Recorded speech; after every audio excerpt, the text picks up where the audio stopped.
Okay, let's jump right in. We're doing a deep dive today into some pretty serious AD gear. It's the A-Neuvideo ANI-108 PoE XT. Let's just call it the 0108 XT. Yeah. Sounds good. It's basically a workhorse for getting one HDMI signal out to multiple screens, up to 8 of them over standard CT6. Exactly. But we want to get past just the features list.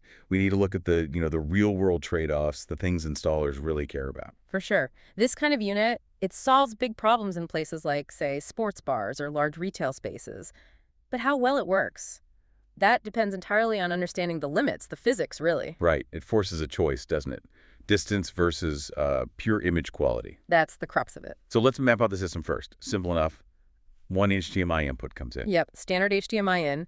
And crucially, there's also an HDMI loop output. Ah, yes, the loop out. Good for checking the signal locally, right? Right. Or maybe feeding another one of these splitters. Exactly. Oh. Local monitoring or cascading if 8 screens aren't enough. But the main distribution, that's all happening over those 8 RJ45 outputs, CCAT outputs. And it's all HDMI 1.4, HDCP 1.4 compliant. What about audio? It handles the good stuff. LPCM 7.1 channel, Dolby True HD, DTS HD, master audio, so high fidelity sound. Okay, but high fidelity implies data. Lots of data. Precisely. The spec sheet says 297 megahertz bandwidth, which translates to 10.2 gigabits per second. 10.2 GBps. And that number is where things get interesting, pushing up against what CT6 can handle over distance. This is where the strategy comes in. If you want the absolute best picture, 4K at 30 hertz. And that's with the full 4.4.4 color space, right? No compression on the color data. Correct. Full fat, 4K 30, 4.4.4, 8-bit. But that data density, that's a heavy lift for the cable. The physics just limit you. So how far can you actually push that signal? For that top quality, only 131 feet. That's 40 meters. 40 meters. Okay, so not exactly spanning a giant warehouse at full 4K glory then. Not at 4K, no. That density just kills the range. So what's the alternative if you need more distance? Say for that long retail corridor example. Is dropping the resolution the standard fix? Pretty much, yeah.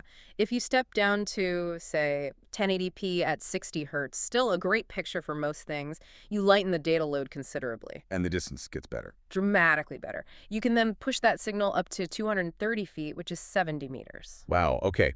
So that's the core decision. Sharpest 4K, but only 40 meters, or excellent 1080p reaching out to 70 meters. That's the trade-off the installer has to make based on the specific job. Often that extra reach at 1080p is more valuable than 4K that doesn't quite get there. Makes sense. Let's talk installation practicalities. Power over cable or POC? That sounds like a big deal here. Oh, it's huge. Simplifies things immensely. This unit has one-way POC. Power flows from this main transmitter box out to the 8 little receiver boxes at the display end. So wait, you only need to plug in the main transmitter. The receivers get their power through the CT6. That's it. Imagine the time saved. No need for power outlets behind every single one of those 8 screens. Your wiring crew just runs the CT6, plugs it in, and boom, powered up. That must make installations cleaner. But doesn't that make the main transmitter's power supplies super critical if that goes down? You've hit it. It absolutely does. It centralizes the power risk.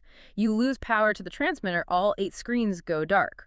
So putting that transmitter on a reliable, maybe even backed up power source is key. Right. A trade-off there, too.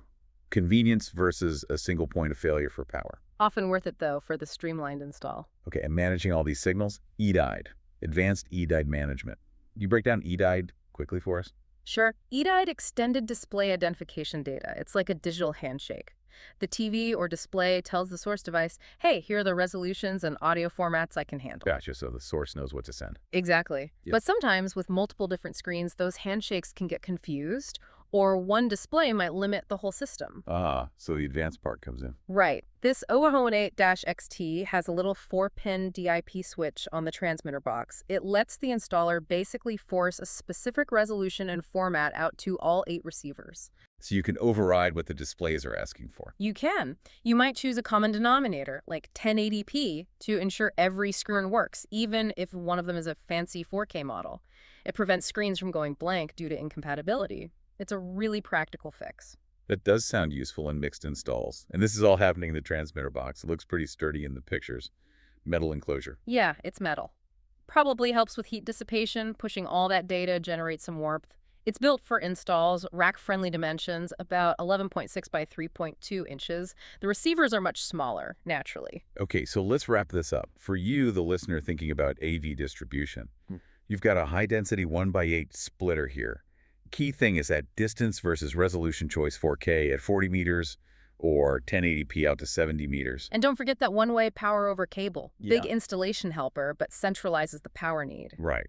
The unit itself lists for $320, comes with a 3-year U.S. warranty. Solid specs. Definitely capable. But here's something to chew on, a final thought. The spec sheet mentions an operating temperature range, 0 to 40 degrees Celsius.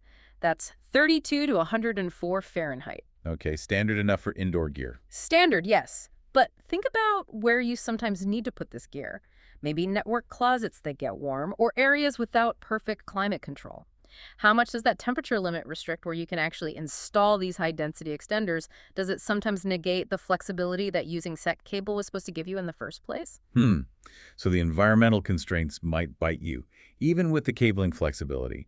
Interesting point to consider for those less than ideal install locations.